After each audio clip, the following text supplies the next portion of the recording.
Сами мы из Донецкой же области, Краматорск. В общем, получается, до войны у нас была обычная нормальная жизнь, как у всех, не знаю. Мы еще на тот момент даже не знали, что у нас онкология, да, 4-я стадия.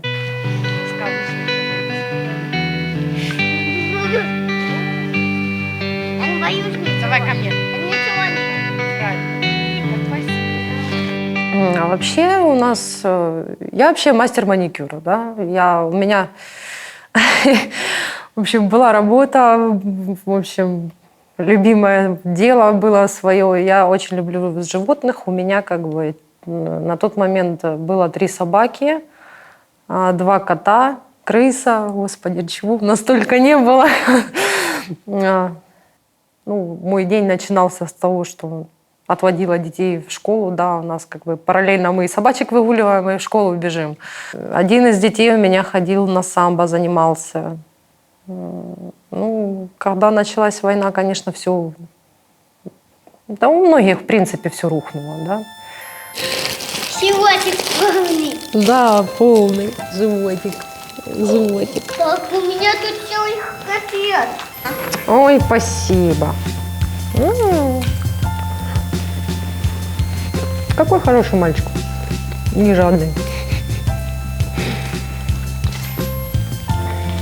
Иди, я тебя поцелую. Мои трубочки маленькие. Потому что у нас, получается, квартира возле аэродрома. И когда у тебя закрытые подвалы и бомбоубежища рядом нет, самое ближайшее бомбоубежище было где-то 30 минут ходьбы. Что может за 30 минут случиться, пока ты там с детьми соберешься и добежишь? Как бы после вот именно этого взрыва мы решили переехать. Как бы село, меньше, по-любому меньше прилетает. Но на данный момент мы сейчас тоже, не в селе, конечно, городского типа поселок, но там тихо. Это в городах, да, прилетает, а там все летит мимо нас, получается.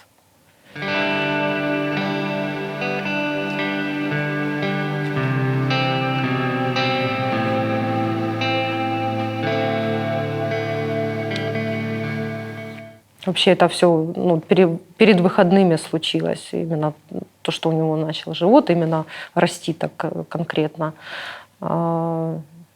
Получается, прошли выходные, у него еще больше живот надуло.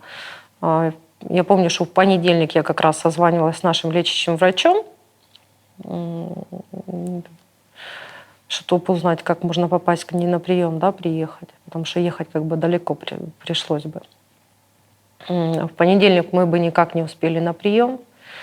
Но то, что я описала своему лечащему врачу по телефону, она попросила скинуть ей на личный телефон фотографии. Я когда скинула, уже время было ближе к комендантскому часу. Она срочно говорит: вызывай скорую. Вот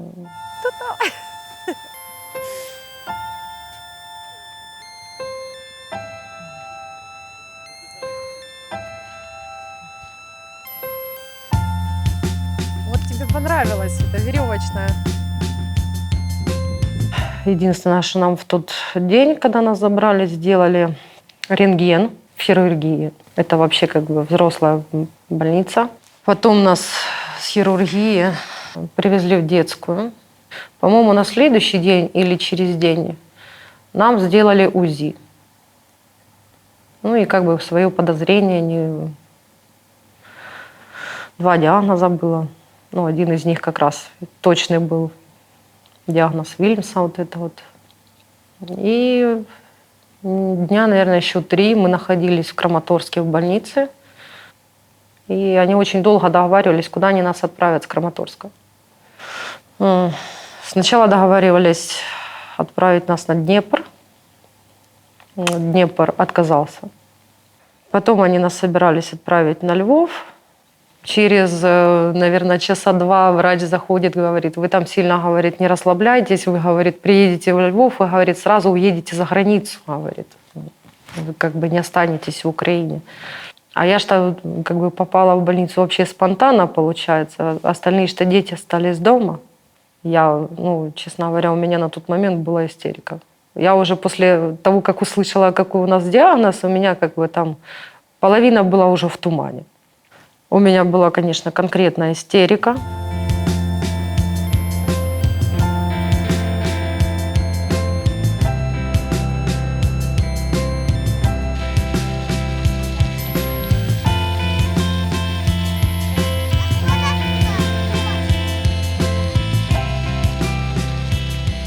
Я вообще потерянная, растерянная. Ну, я на тот момент даже не понимала, мало того, что война, эти бомбежки, все остальное, нервотрепка, да, и еще тут болезни, и ты не знаешь, что с этим делать и что с остальными детьми делать. Ну, полностью как бы в чужом городе, без никого, абсолютно ни родственников, никого нет, да, и потерянный.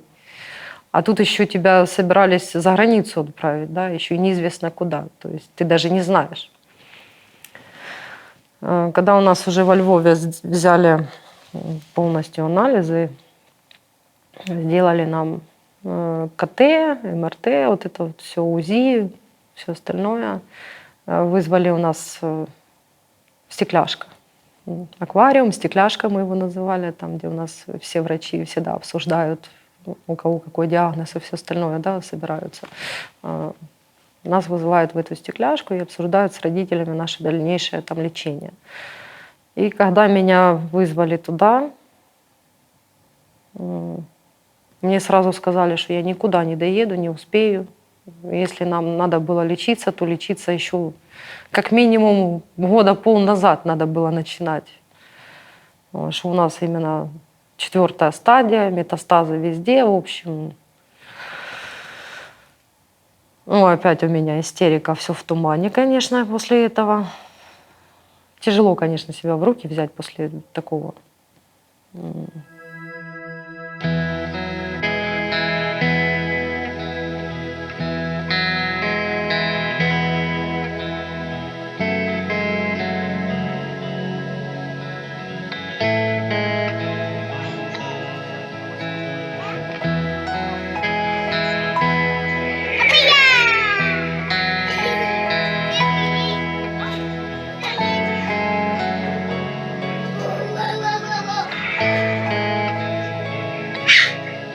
Кусь-кусь, да?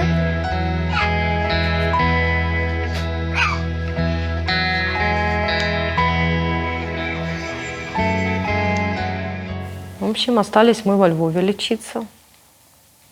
Марк был не крещеный. Мы покрестили его уже в больнице. Наша крестная, наш лечащий врач, Запоточна Христина Мирославовна. Мы об этом, конечно, никому стараемся не говорить, но она, конечно, на тот момент единственный человек, который мог подойти к Марку. Марк после этих всех событий мало женщин к себе вообще подпускал, медсестр, врачей, то есть он их боялся. Боялся до такой степени, что мог и кусаться, и драться, и под кровать залазить. В общем, его оттуда вот даже тяжело было просто вытянуть. Истерика полнейшая у ребенка была. Тем не менее, нет худа без добра.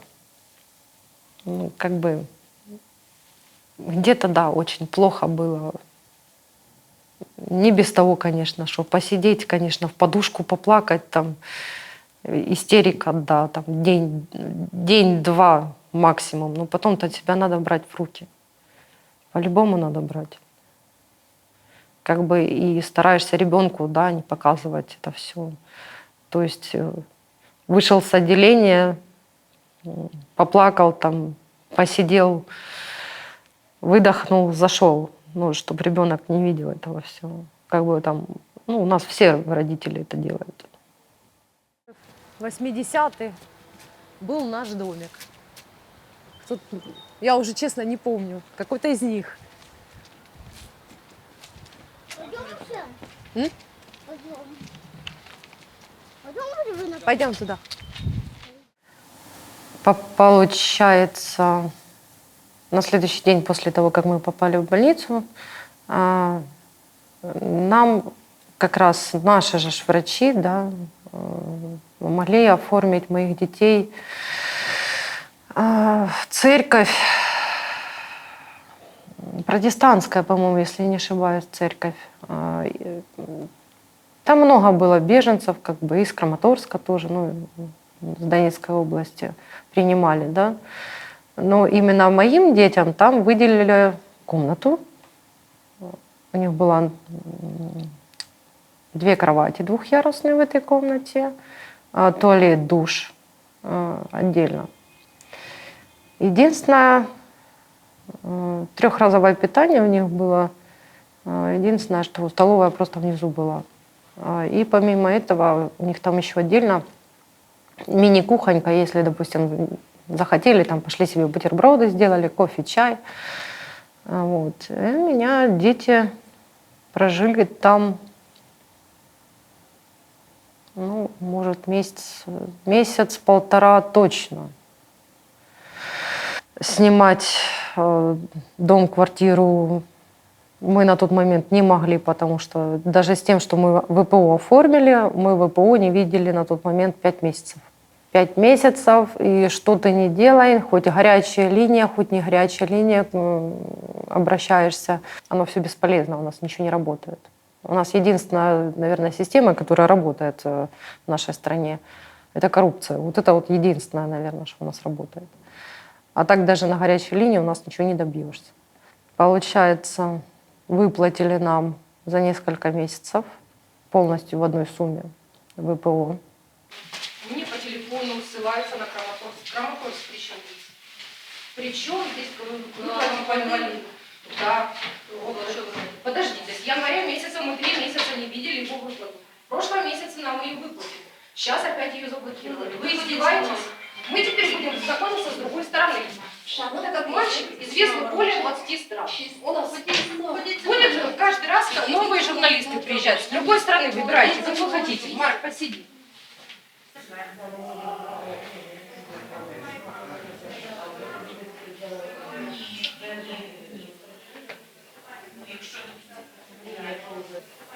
Приехали, ну, с голой жопы. Ни денег, я же говорю, ни семьи, ни знакомых, никого. Ну, да ты даже не можешь спуститься в аптеку, купить тоже минеральной просто воды попить.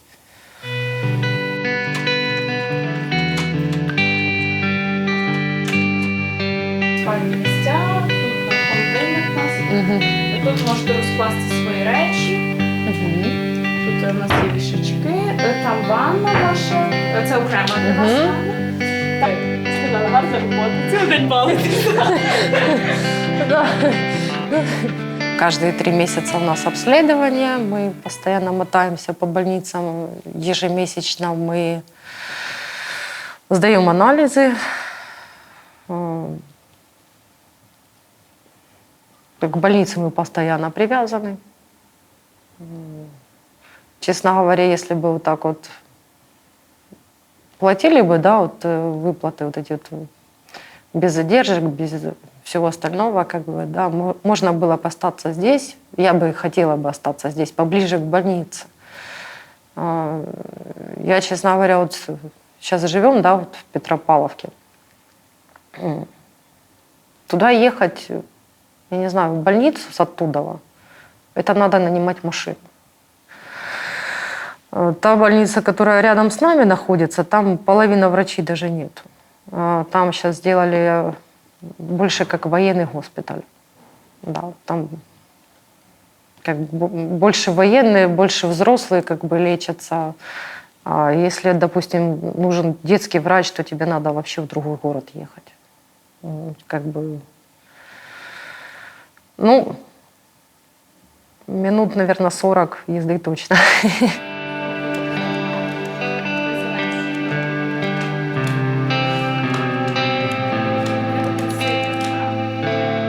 Я надеюсь, мы так и останемся в ремиссии. Не хотелось бы, конечно, возвращаться в больницу. Не очень хочется смотреть на ребенка, когда ребенка штрикают иголками без конца, анализы эти без конца. И когда ребенок на тебя смотрит и просит: мам, помоги, мне больно, а ты ему ничем помочь не можешь. Ну, на это тоже смотреть очень, очень больно. Що подивитись? Є. Класс, да? Так. Все, теперь ты отсюда выходить не будешь, да, не хочешь? Сейчас мы живем, радуемся жизни. Я стараюсь, конечно, ему ни в чем не отказывать, но по мере, конечно, возможности. Да, он очень любит у нас помимо динозавров батуты. Ой, прыгать по батутам – это единственная, наверное, вещь, с откуда вообще его вытянуть нельзя. Да, у нас в планах как раз поставить ему батут, чтобы у нас во дворе стоял. Марк был всегда обычным ребенком, очень любопытным, пухленьким, маленьким таким миловидным колобочком. Он всегда обычно всем нравился. Он очень любопытный, всегда был искренний.